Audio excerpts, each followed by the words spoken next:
ബിസ്മില്ലാഹിർ റഹ്മാനിർ റഹീം. ഇന്നൽ ഹംദലില്ലാഹ് വസ്സലാത്തു വസ്സലാമു അലാ റസൂലില്ലാഹ് വഅലാ ആലിഹി വസഹ്ബിഹി അജ്മഈൻ. ഇനി നമുക്ക് ഇൻഷാ അല്ലാഹ് ഖുർആനിൽ വന്ന ചില നാത്ത് മന്നൂത്തുകളെ നോക്കാം.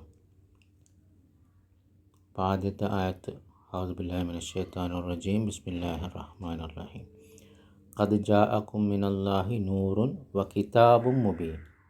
കിതാബും മുബീൻ അതാണ് നാത്ത് മന്നൂത്ത്. വ്യക്തമായ കിതാബ്, ഗ്രന്ഥം, സ്പഷ്ടമായ ഗ്രന്ഥം. അപ്പോൾ കിതാബുൻ അതിൻ്റെ വിശേഷണമാണ് മുബീൻ. അപ്പോൾ അലിഫ്ലാമില്ലാത്തതുകൊണ്ട് അലിഫ്ലാമില്ല, മർഫു ആയതുകൊണ്ട് മർഫുവായി, മുസക്കറായതുകൊണ്ട് മുസക്കർ, ഏകവചനായതുകൊണ്ട് ഏകവചനം, എല്ലാം ഒത്തുപോകുന്നുണ്ട്. അപ്പോൾ അടുത്ത ആയത്ത് നോക്കാം. വ ഇന്നക ലഅലാ ഖുലുഖിൻ അദീം.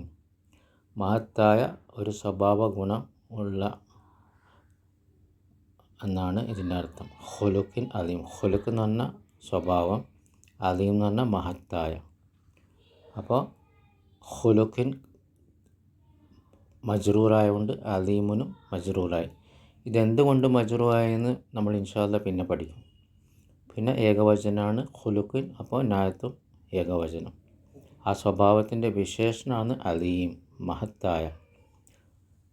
ഖുലുഖിൻ്റെ സ്വഭാവം, ഖുലുഖ് എന്ന് പറഞ്ഞ സ്വഭാവം, അതിൻ്റെ വിശേഷണമാണ് അദീം. തീർച്ചയായും നീ മഹത്തായ സ്വഭാവ ഗുണത്തിൻ്റെ മേൽ ആണെന്നാണ് ഈ ആയത്തിൻ്റെ അർത്ഥം, ആശയം. അപ്പോൾ മജ്റൂറായതുകൊണ്ട് മജ്റൂർ, അലിഫ്ലാമില്ല അലിഫ്ലാമില്ല, ഏകവചനമായതുകൊണ്ട് ഏകവചനം, മുസക്കർ പുല്ലിംഗമായതുകൊണ്ട് പുല്ലിംഗം.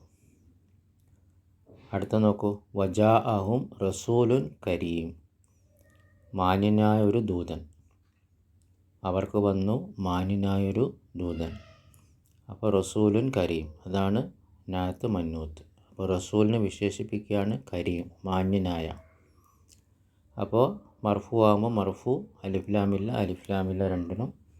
പിന്നെ ഏകവചനമാണ് റസൂൽ, കരീമും ഏകവചനം, മുസക്കറാണ് മുസക്കറാണ്, നാത്തും മന്നൂത്തും. ഇനി അടുത്ത നോക്കൂ. ഇഹ്ദിന സിറാത്തൽ മുസ്തഖീം. നേരെ ചൊവ്വായ പാത. അപ്പോൾ പാതൻ്റെ വിശേഷണമാണ് നേരെ ചൊവ്വായ, മുസ്തഖീം.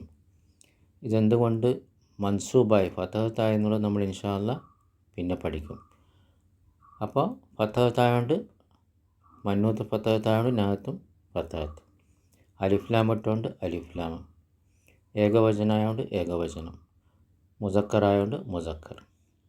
അപ്പോൾ ആദ്യത്തെ ആയത്തിൽ മർഫു ആണ്, രണ്ടാമത്തെ ആയത്ത് ഖുലുഖിൻ അദീം മജ്റൂറാണ്, നാത്തും മന്നൂത്തും. ഈ നാലാമത്തെ ആയത്ത് സിറാത്തൽ മുസ്തഖീമിൻ്റെ നാത്തും മന്നൂത്തും മൻസൂബാണ്. ഇൻഷാ അല്ലാഹ് എന്തുകൊണ്ട് മർഫു, മജ്റൂർ, മൻസൂബ് എന്നൊക്കെ നമ്മൾ ഇൻഷാ അല്ലാഹ് പിന്നെ പഠിക്കും. അടുത്ത നോക്കൂ. വലഹും അദാബുൻ അലീം. വമ്പിച്ച ശിക്ഷ അവർക്കുണ്ട്. ലഹും എന്ന് പറഞ്ഞാൽ അവർക്കുണ്ട്. അപ്പോൾ അസാബിൻ്റെ നാത്താണ് അലീം, വമ്പിച്ച ശിക്ഷ. അപ്പോൾ ശിക്ഷനെ വിശേഷിപ്പിക്കുകയാണ്, ഇങ്ങനത്തെ ശിക്ഷയാണ്, വമ്പിച്ച ശിക്ഷ. അപ്പോൾ എല്ലാം നാലും ഒത്തുപോകുന്നതായിട്ട് ഇവിടെയും കാണാം. അപ്പോൾ ഇത് നാത്ത് മന്നൂത്താണ്. ലഹും മഗ്ഫിറത്തും വറിസ്കും കരീം. മാന്യമായ ഉപജീവനം.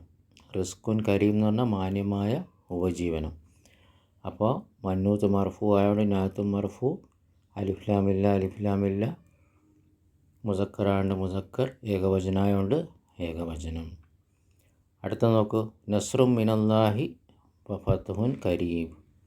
അള്ളാഹുവിൽ നിന്നുള്ള സഹായം ആസന്നമായ വിജയം.